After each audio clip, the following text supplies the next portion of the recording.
All right. Good morning, everyone, and welcome to another fantastic episode of the Because Football podcast. Today we have Lepe Seetane. Lepe is originally from Lesotho in Southern Africa and is calling to us today from Louisville, Kentucky. Lepe, thank you so much for joining us. Thank you for having me. So now you're currently a graduate assistant coach at Spalding University. It's a Division III school in Louisville.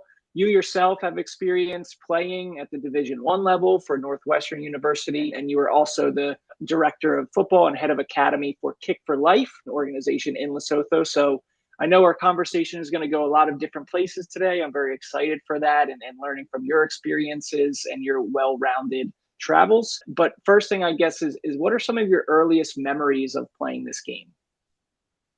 Oh man, that's it's gonna take me really far back. I just remember you know in the while I was in Lesotho, just playing a lot of soccer. We would create our own with like some plastic bags, and just kind of dabble with that with neighbors, friends, and what would later be teammates in an unstructured way. So a lot of it was just a few kids just wanting to create that experience and actually play, which was beneficial later in life, really.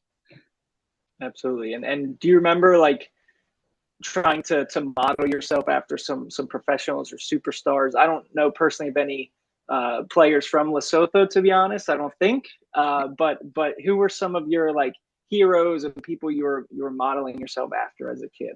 Um, the one person that I think played a critical role in trying to figure that out is a gentleman that just actually passed away who was my neighbor. He's a military guy.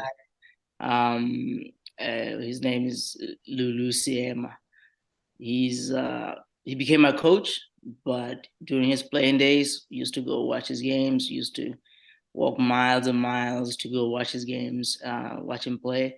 He later, became my coach.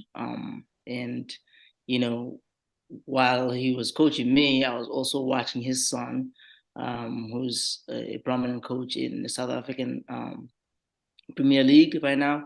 Okay. Lefano Siema, he was he was a national team captain, a guy from my backyard, just kind of trying to follow those footsteps. There's a lot of guys in Lesotho. I mean, the list is long. There's Tabane Sutu, who's currently actually here in Louisville, coaching in Louisville City. He went to coach at the MLS. It was at Orlando. For Okay. years being a goalkeeper coach there. Those are the guys I looked up to and just kind of wanted to follow that route. Excellent. Well, first, I'm sorry very much for your loss of your mentor, Mr. Siema. I want to remember him and the impact that he had on you, and I'm sure so many kids in your area. So it sounds like you kind of came from a bit of like a football hotbed in Lesotho. Was there something you think about your town, your area that like gave you guys some kind of edge? I fortunately we were around the military, so the military base is not far from my neighborhood. So fortunately, we had those military personnel being involved in soccer a lot. Hmm. I remember the gentleman by uh, that Inosi Kosi. He's also one of those guys that has impacted the way I see the game, just because of their involvement in that. And yeah, I would say there's a lot of I'll say there's a lot of talent in Lesotho, Hmm. and a lot of untapped talent, that should some of these guys be exposed to a bigger stage, I think they'll be able to represent Lesotho and represent themselves well, just because of, again, some of those upbringings that we've experienced in playing those unstructured small-sided games. Um, Hmm. it really helps you with your creativity and reading the game well. It helps with that, just because there's no like formal, hey, do this instead of that. you get to experience those moments by yourself. You get to make those quick seconds decisions Hmm. by yourself, which it does help in the long run. So you spend your time really forming as a player and a person in Lesotho, and then big change when you're about 13, 14 of moving to Louisville. So what was that like for you, I guess, first from a soccer point of view? Like you go from playing like a little bit, sounds like some structure, back at home in the town, but mostly just playing on your own with whatever you had with everybody in the neighborhood. And then all of a sudden big life change. So what are some of your first memories of playing like in the US and maybe some of those differences? I can't get into that without actually telling the full story behind it. Um, Please. yeah, so fortunately, when I was around 13, 14, I was fortunate enough that one of the coaches, the local coaches, um, you know, watched me at some tournament and decided they're gonna recruit me to come play for the club there. The club is called Hunters FC, still exists. They have some Okay. academies, and they have a pretty good structure. They had a pretty good structure then for developing players. So they brought me in with a few guys, and you know, fortunate enough that within that structure, I was recognized, and I was also selected to to experiment and come to the U.S. and see, what I got, what it takes. And fortunately, in 2005, I was able to come to Louisville, um, which was supposed to, was meant to be for a couple of weeks. Hmm. That ended up in a lifetime, really. Wow. Um, you know, and moving to Louisville, fortunately, like I said, Tabani was already here. Tabani and his family was already here, so the transition was a bit different. But with a little structure, I thought this would be helpful for me. And once we started playing, that was the stark difference was just the infrastructure and just the level of coaching. Hmm. Not to say there aren't enough qualified coaches in Lesotho. It's just to say the structure is introduced a little earlier than than than in Lesotho. Hmm. At the youth level, at U8 level, we have coaches that have credentials that actually know and understand how to coach, versus us just dabbling around in the neighborhood and experiencing and learning new tricks, but on our own versus like with somebody that can Right. teach you how to do certain things and how to read the game, how to even position yourself. So I think the stark difference was just the infrastructure and just the coaching structures, and even just the equipment itself. Having having soccer balls, having cones, having all that equipment in practice makes a huge difference. Yeah, some things we don't really think about. If like myself, growing up in the U.S. and just thinking, well, yeah, you're going to have soccer balls. Everybody's going to have their own ball of training, or we know a certain level of quality of field and whatever it is. But I think the point you made about the coach is interesting because it's something I think about a lot. In the US, we have, yes, it is more structured. Now, a lot of times at your smaller clubs, grassroots, it is still sometimes just a dad who may or may not have played the game or know anything about it. Starting at 5 years old, there's structure in the US, right? Like that's just how we do things. There's not much that kids do without structure Yeah. in the United States. And so I think obviously on the one hand, there's benefits to that. Hopefully, there's some more safety about things. There's a little more organization with things. Um, but I think when it comes to developing players as well, I always wonder like, is it better to have more of what you had in Lesotho of kind of the unstructured, like that freedom to play, right? So I guess what do you think are some of like the benefits of maybe that unstructured versus having the structure? Like, what do you after experiencing both? What are your thoughts? I think the biggest piece, honestly, is there's you gotta strike a good balance. There's a certain level where you need structure and need direction. But for creativity purposes, the players need to be allowed to have to make those decisions on their own. Actually, be involved in a way that won't impede their creativity, won't impede their independent thinking. A lot of times, especially talking about um, being coached by parents that haven't had experience playing, it does change that because one, they don't know how to structure that appropriately, whereas coaches with coaches will allow some creativity and allow some free play, some free expression. Um, that would in the long run be helpful. But again, there's no right or wrong answer, but I think the mix of both can be very helpful, because again, with young kids you need to work on those fundamentals and knowing how to appropriately trap the ball, knowing how to appropriately pass the ball, but with a level of freedom that you can experience a back flick, you're doing a heel flick or whatever it may be, without being scrutinized or without being corrected too many times. Just because at that level, that's when we need kids that can think on their own, they can make the decisions on their own, while they're implementing some of the structured techniques that we may teach them in training. But again, you can only do so much as a coach as well. The game is dependent on players making decisions on their own.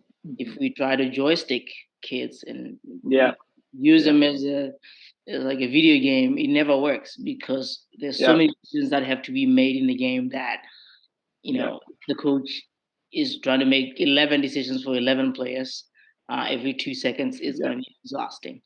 And kids are gonna hate it too because you have to go through every step of the way. It can be very frustrating, and that micromanagement, just taking that piece out of it and actually teaching the kids to independently think and independently make decisions. It's very helpful. You bring up creativity again. That's something like through all the parents I talk to, when parents come to me with Transform Soccer and their kid wants private training or they want more of our group skills training, whatever it is, or doing our camps, like never ever do I hear the word creativity from any of those parents, right? And a lot of it they don't know, like they don't get it. And I think that's a downfall of like American soccer. It's athletic, there's speed, there's power to it, but like we don't really have. I think it's almost like a lot of people don't know, but we also don't have the patience to be creative because, like you're saying, that creativity that's risky, right? Yeah. Creativity involves risk, right? And it's something that, especially as a coach, if you're fearing, even in a top club, I see it like if you're fearing your team not succeeding because then you're going to get backlash from parents or from your club administration, like. You might say you see the heel flick once or twice from Johnny and it doesn't work and you're going to bench him, right? You're going to pull him out. Yeah. So then what does Johnny think? I can't be doing the heel flick, even though like it could have been the solution to a problem to unlock things. And I think we see that in the American game, especially in the final third, the lack of creativity, and both on the men's and the women's side. And I think it kind of feels to that. But it sounds like then you were kind of obviously through growing up playing unstructured, you had the opportunity to do that. But would you say that creativity piece is like an important ingredient in like Lesotho football, like in the way that you guys just see the game? I know it is certainly for South African football and like the Kasi flavor, I believe, right, of the skills and the technique, and obviously that's one extreme. But what would you say is kind of like the way that you see the game in Lesotho and kind of how you were raised to interpret it? I'll tell you what, like the huge difference again, and and the reason behind me saying there's a lot of untapped talent in Lesotho is exactly because of that. There's that creativity, that flavor, that something very, very different that you see from Southern Americans, that you see from Southern Africans, that you don't necessarily see in other continents, where the kid is not scared to try something something new. Obviously, you hope that at the younger age, you hope that that's a controlled environment with the coach present, with the coach learning, teaching kids how to be creative. But there's, like I said, there's a level where you need to figure out, is there a healthy medium? Is there a position where the kid can still experience, can still experiment, and can still do those things that he thinks they're cool, or even his teammates think they're cool, Hmm. without getting that backlash from the coaching staff, from fans. Um, Again, I always refer to the Brazilian game because, again, not a lot of people know about the Casi flavor, with Hmm. all the tricks and whatnot. The Brazilian game. Why is Brazil being so good?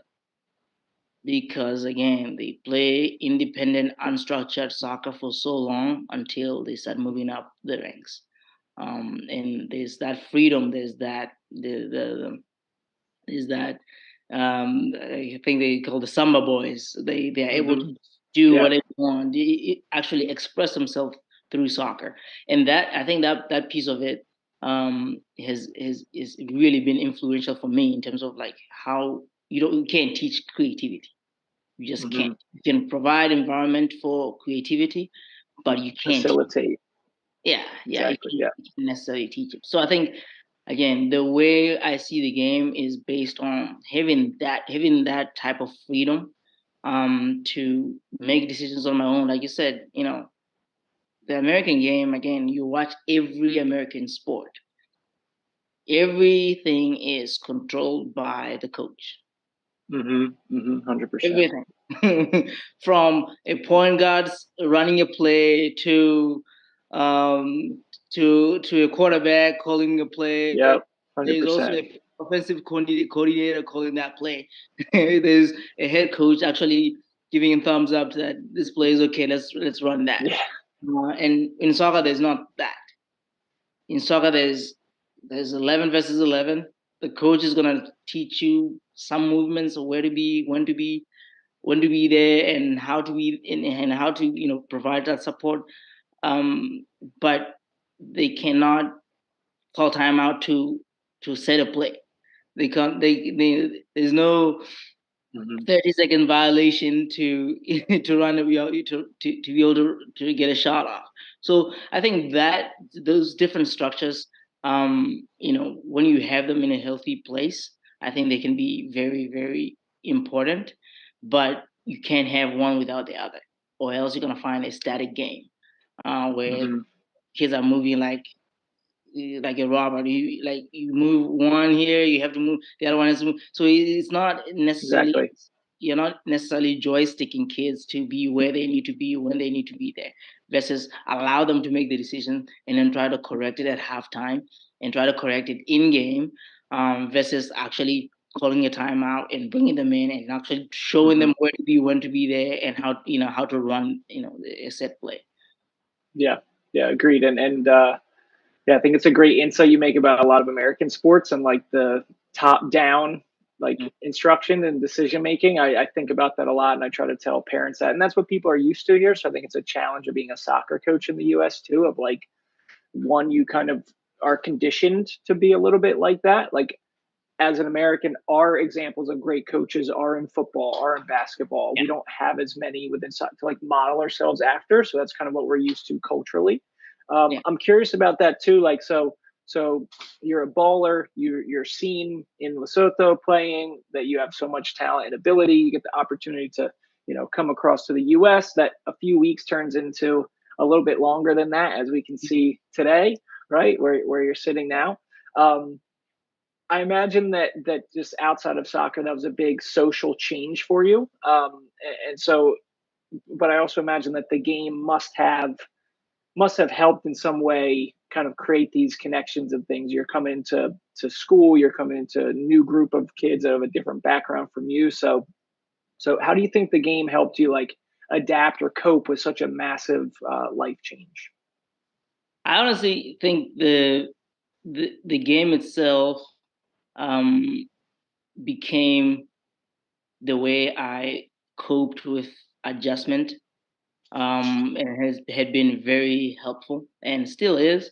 Moving, you know, a- a continent away, um, at that age, it can be very difficult. But Hmm. the game itself has allowed for me to not feel as lost, not feel um, as homesick, just because I was always able to express exactly how I feel through that game.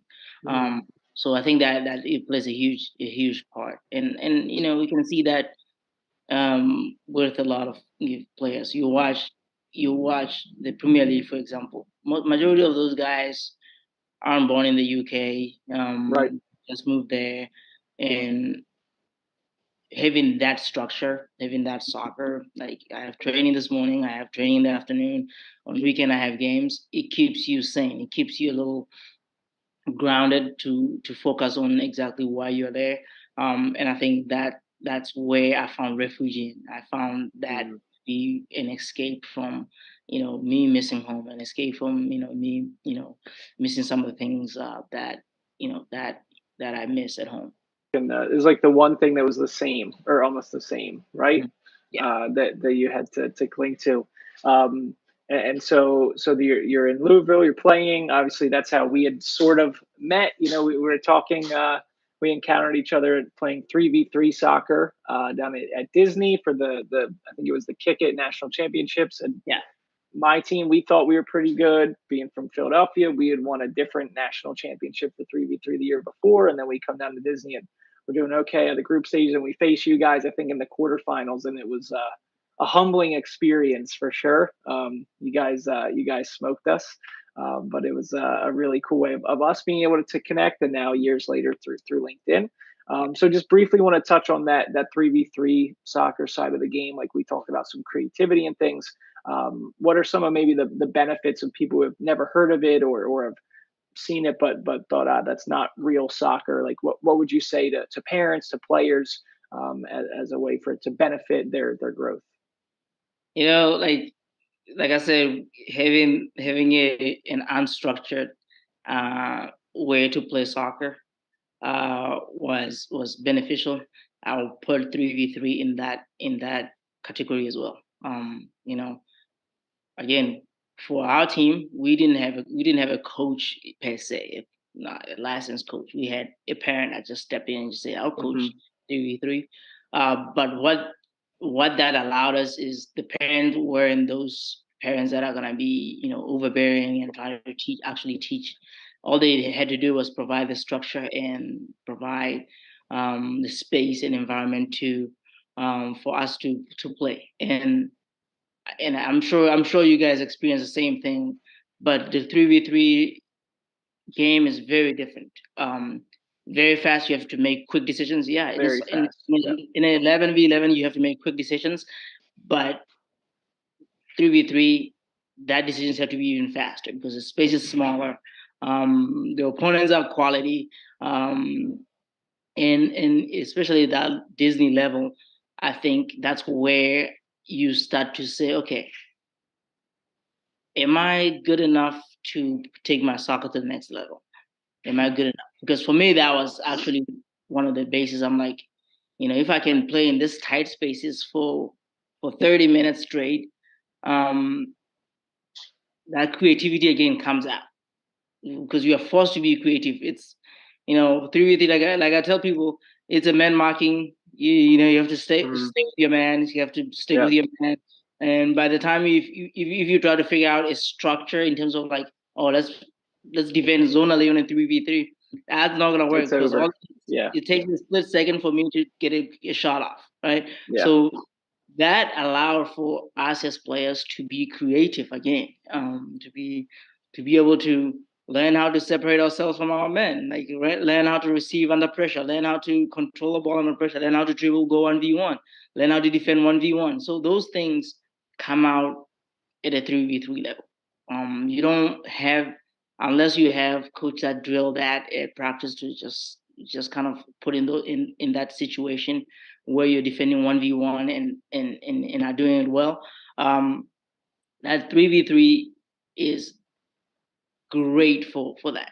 This is why again with the teams that I'm coaching now, I tell guys we need to be really good in transition moments in where you're 3v2.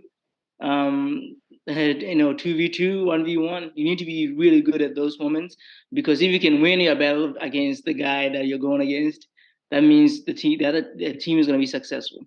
So I do encourage, if you can play 3v3, if you can play indoor, if you can play futsal, if you can go play pickup with people that you don't know, because you're gonna learn best how to be yourself, learn how to play within yourself, and you also learn how to be creative within those realms. So it's a great, there's a lot of benefit for playing 3v3. There's a lot of benefit playing those small sided games. Especially, you know talking about creativity.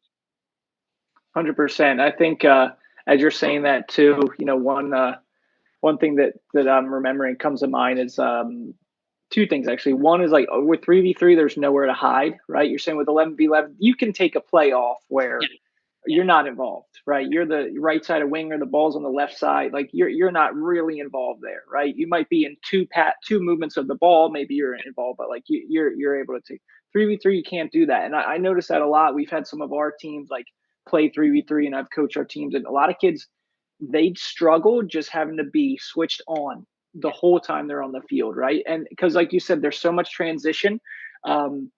And going forward and backward. And you made a great point too. Like it makes you a better defender as well. Because I never liked to defend. I was a winger and attacking player. I never enjoyed it, right? But I learned so much about how to defend from 3v3, how to deny angles to the goal, right? Because if you're in the attacking half, it's a goal scoring opportunity, Oh yeah. right? Like there's so many chances. So as a defender, you've got to be ready. You've got to understand. Okay, I try to show them to the outside, or I try to show them away from the inside. Obviously, it didn't work against you guys.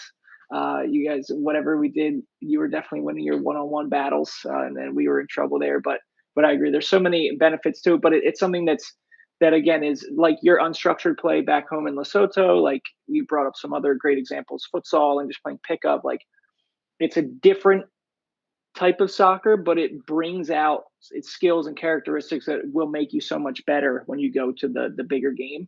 And I think sometimes in the US we just get stuck with like so many coaches I see just are trying to play like, all right, well, we're just going to scrimmage 11v11 the whole time, or play within these bigger groups, and you don't get the involvement in the action that you would if you break it down small sided. So I think it's a lot of good points you make there. So you go from playing in Louisville, and you get the opportunity then for the next level, right? For Division I soccer at Northwestern. Could you tell us a little bit about your time there, and kind of what that meant to you both on and off the field?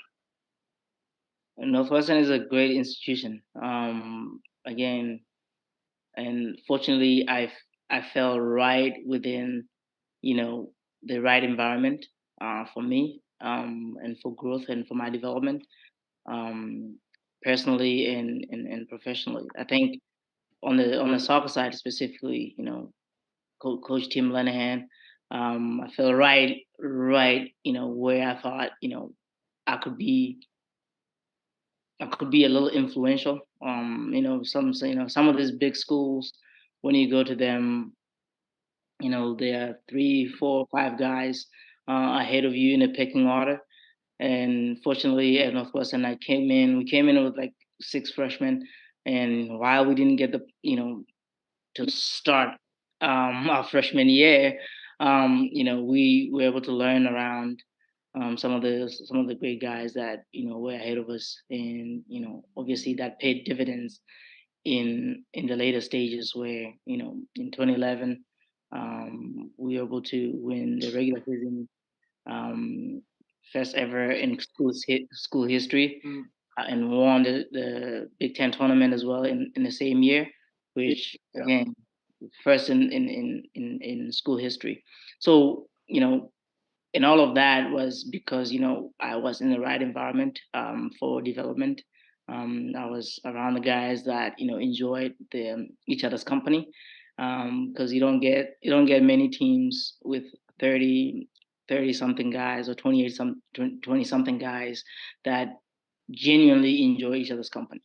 And I thought that was one of the things that made us so successful there. In my time, was we genuinely enjoyed each other's company. We genuinely even still hang out to this day, and it's funny sometimes. People always talk about like, oh, this guy's always going to talk about soccer and whatnot, but Yeah. it's far beyond that, and we're still involved with in each other's lives at any given time. We felt, and again, on a paper, it might have looked different, and if and for betting people, it might look different, but we felt every game that we had a chance and we could win a game, and that was true to the majority of the players. We felt that we had what it takes. We had the athleticism, we had the game IQ, we had all the intangibles that I think, without the coaches being meticulous, without the coaches being detail oriented and bringing the guys and the personalities and the characteristics that is positive for the team culture, that would have been, that wouldn't be, we wouldn't have the success that we've had. And again, it's important that the culture is at the forefront of this, and just focusing on the right characteristics that are going to be long lasting and impactful in the program. So from that answer, I'm hearing like obviously the coach is having a role in kind of trying to craft that team and the personalities to the best of their ability.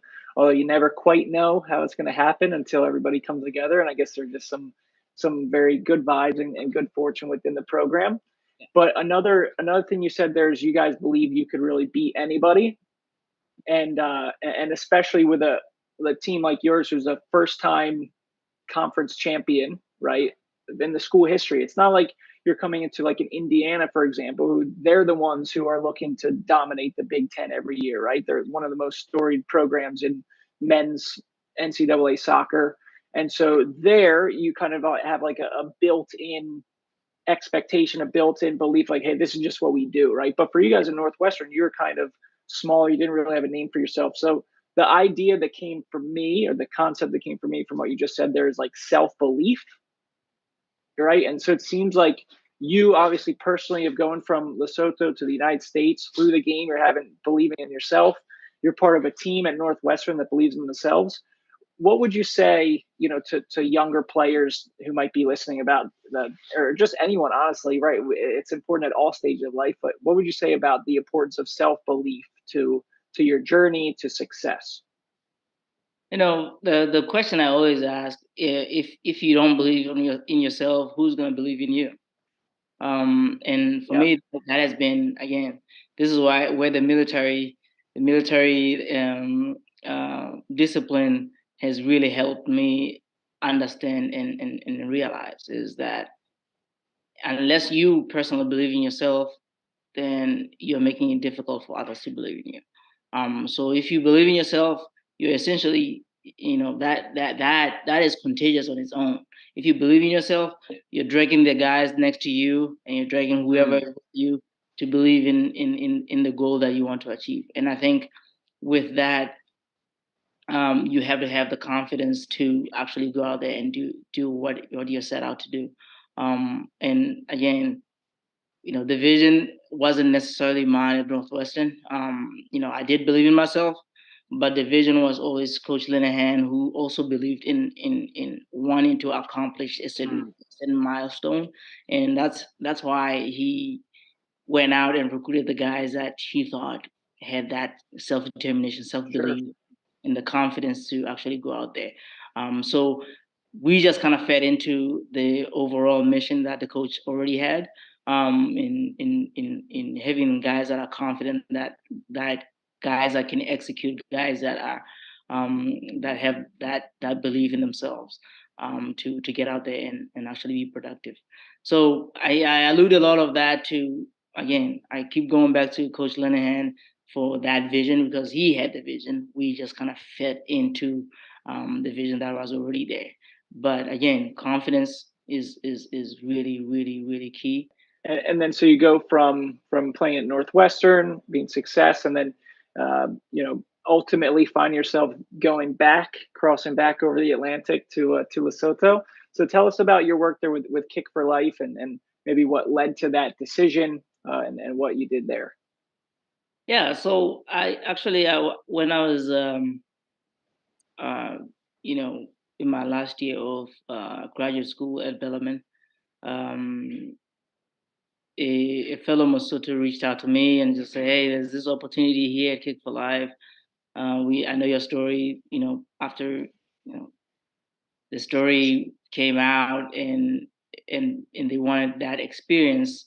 Having lived in Lesotho and having grown in that environment, and having experienced the U.S. environment as well, they wanted that background to kind of lead or help lead the launch of an academy there.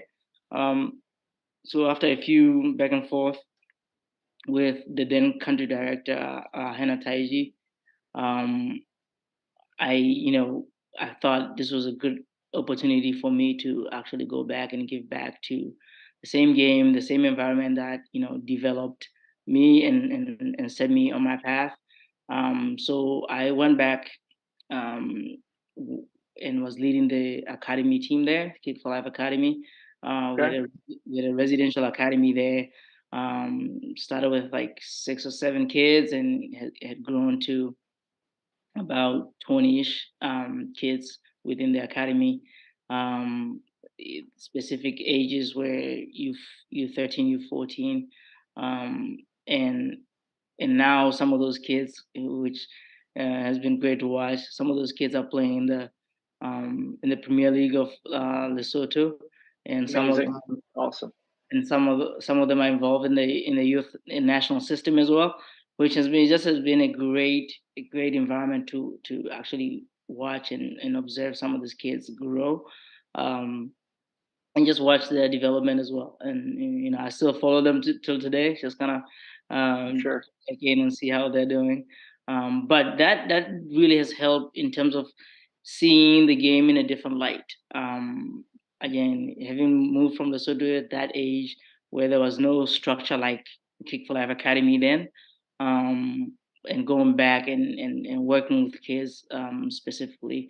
And again, I talk about how Lesotho influenced me and pushed me into this mental health space. I think when I was in that space at Kick4Life, I had to deal with a lot of behavioral issues with kids. And it wasn't until you go back into their family history, you go back into their background, you realize that this is just the symptoms. The cause is way, way, way, way gone. Some of these kids have experienced a lot of traumatic situation, and there's a lot of anxiety, depression, and trauma in their lives that forces them to react a certain way. That forces the same behaviors. That's why I ended up thinking to myself, man, this would be a good way to be supportive of those individuals to go into actually learning the importance of you know dealing with some of the past traumas, some of the anxiety, some of the behavioral issues that kids are dealing with in that environment. And that has opened a lot of doors for me, and just growth and professional profile has grown because of that experience. Yeah, and I like how you said that it kind of put the game in a different light for you, or you saw it differently, because Kick4Life is obviously they're developed players, but really it's more of like a social development model, right? It's more of a way of like using the game to impact the players as people. So a little bit different type of approach.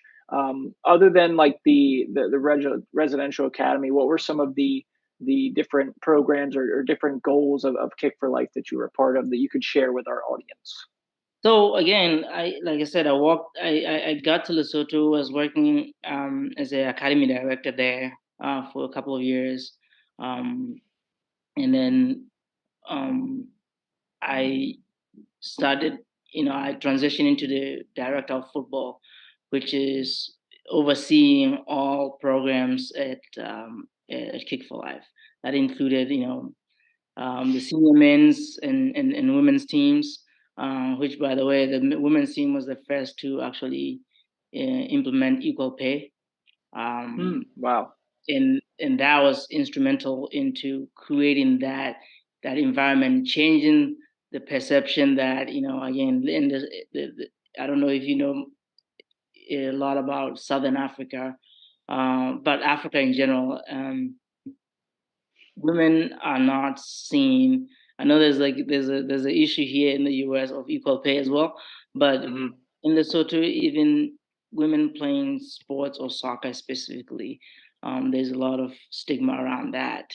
Some parents assume that because their girl plays soccer, they're automatically, you know, attracted to girls, for to say in and it's been very difficult because we're trying to launch a girls academy as well, just to make sure that we're doing things on both ends. And the difficult part became actually addressing that stigma. How do you address that stigma in an environment where it is not necessarily conducive to creating those experiences where girls can have similar experiences as boys, where women should be paid enough as the male counterparts? But again, that experience alone was also very influential in the way I viewed things. But again, there were other programs, especially our teams were involved in a lot of programs as well.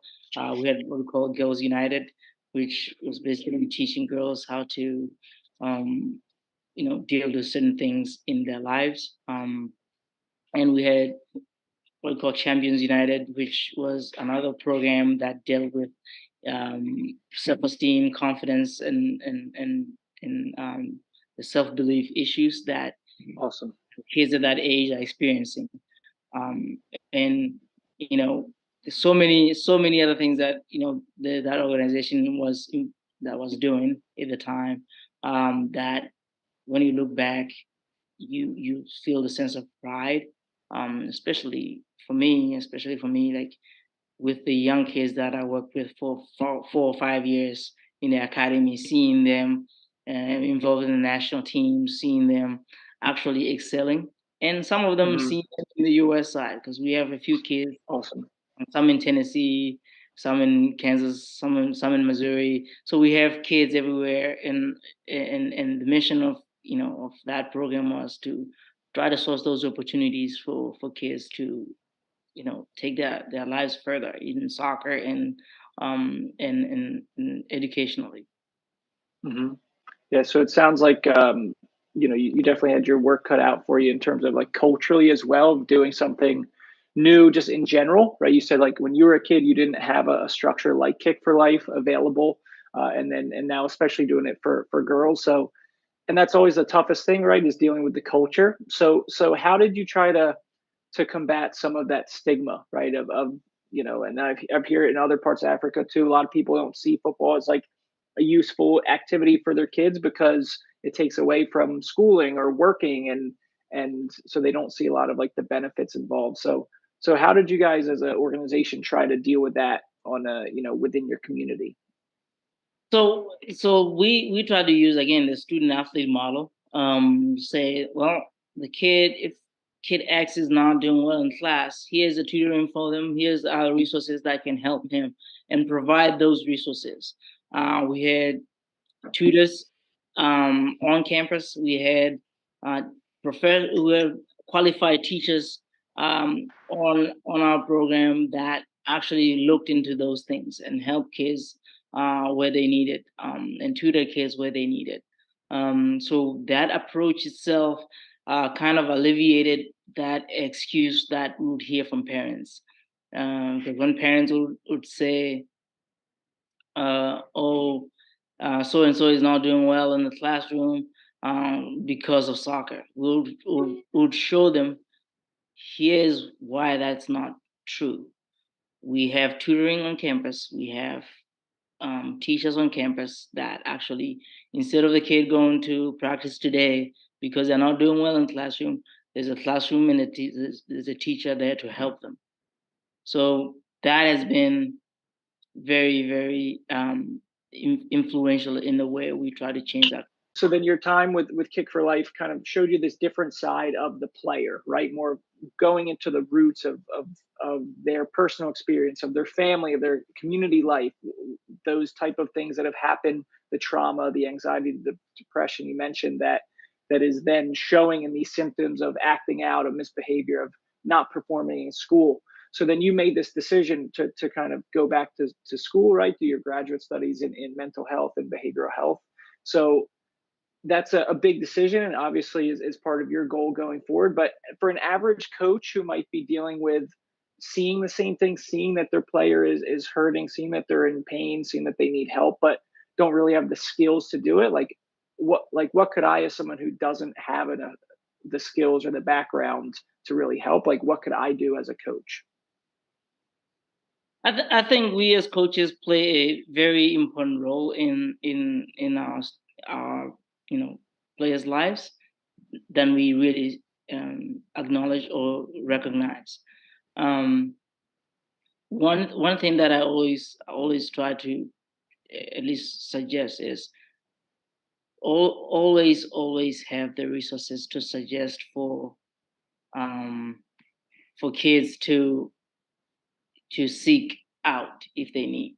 I think, for my experience here at Spalding, fortunately, I've been able to just say I don't necessarily wouldn't be able to go see the students that I'm working with as coach. But what I do is provide that information to go seek out behavioral health services if they need them. And sometimes you don't even have to need them. It just for maintenance purposes to make sure that everything's you're functioning okay, and learning new coping skills. Maybe around the challenges that you may be having as a player and as a student. Having those services available to you is very important. And I know especially in the especially male students or male individuals, we are reluctant to seek out mental health services. For sure. And the tough part is, again, just trying to remove that stigma around what mental health is and what mental health isn't, because a lot of people think mental health is just is for crazy people. It's for people that are actually having problems that are visible to everybody else. No, sometimes you have successful people going to see a psychologist. Absolutely. There's a reason for that. So having those services and available for kids and students is very important to kind of try to alleviate some of that stigma around mental health and those services. Yeah, I agree, especially having been a college male myself, and knowing that struggle. I think the worst thing for a man is to appear like weak, right? And so a lot of times we think as men in our head, because we're not really thinking clearly and properly, we're judging ourselves as we're suffering. Then we think, if I talk about it, if I bring it up, then I'm going to look weak, or I don't want to put my problems on somebody else. But really, like, expressing that is such an important way to move through it, right? Like, it's easier to do that than to continue suffering, but definitely take some courage there. So yeah, I think it's in general, it's a part of the game that is growing. I think there's a benefit to it that maybe sometimes athletes, because they have a mentor in their life, like the average student might not be connected with their professors, teachers as much as athletes. We're fortunate that we do have coaches who are with us every day for 3-4 months. They can see, how our behavior might change, how our performance might change, and really be able to give that connection. So I think it's amazing that you, as a college coach, also are developing the skills to really identify and see it. And it's a benefit to every human in your program. So now that you're finished, you're close to finishing up your studies, right? Your second master's under your belt, man. You're getting ready to close those books up. What is kind of your goal or dream going forward, maybe in or outside of the game? Like, what's next for you, Lepe? Well, there's a lot pending. There's a lot of Sure. pending stuff, but I do, like I've, kind of mapped out my journey is I want to be, I want to go coach at the highest level possible. The goal being coaching at the Division 1 level. Um, but again, some of these things are going to be dictated by certain factors. But I do think, you know, having the experience in that mental health space, having experience in an administrative side as well, has Mhm. really, put me in a good situation um, to be able to work in that setting, in the Division 1 setting, as well as, I do want to get involved in the mental health, in the sports psychology space as well, because I think that's another piece that, I think when we see, you know lack of performance from players, we automatically assume he's playing bad because of X, Y, Z, but we don't necessarily take into account the mental health of the. 100%. So Yep. I think for me, having that background and having that with me as I go through, as I coach, um, will really bear fruit later on in life. And whether it's working as an independent psychologist, or merging those two fields together, working being that coach that has that background, I think will be beneficial as well. 100%. 100%. Yeah. And you certainly have the experience, the qualifications to succeed in the football realm, but also that so much to offer outside of it too. And I'm sure it's something that there's no way we're going to get you completely away from soccer, from football. I'm sure just the impact Absolutely it's not. had. Absolutely Yeah. not. If I have to be a referee, I'll be a referee. I don't care as long as I'm And involved. that's real desperation right there, to be honest with you, and courage. Oh yeah, Uh, it would be difficult to step away from the game. Yeah, I agree. I agree. It's something that will always be stuck to, and so thank you so much for sharing, Lepe. I want to conclude this episode the same way we end every episode. Could you please complete the sentence? Because football. Dot dot dot. Because football, I would not be where I am today. I would not be coaching. I would not be in this Mhm. clinical mental health space as well. So that's that. Yeah, I agree. I agree. It's so closely connected with my path as well, and I think that's why we have a easy connection here. Getting to know you and having the conversation has been great. I think it's helped me to forgive you a little bit for humiliating me and my team about 17 years ago. The wounds are still there, Unintentional, and unintentional. it's all part of the game, man. I know it's not personal, but it still hurt. But yeah, it was great to have you, Lepe. We appreciate it, and I'll certainly include your LinkedIn information. Any other links you'd like to have, we'll put in the description here for anybody watching on YouTube, listening on Spotify, Apple Podcasts, all those great venues where you can find us. But thank you so much, and we'll see you on the next episode. Thank you, and do have a good one. Appreciate it.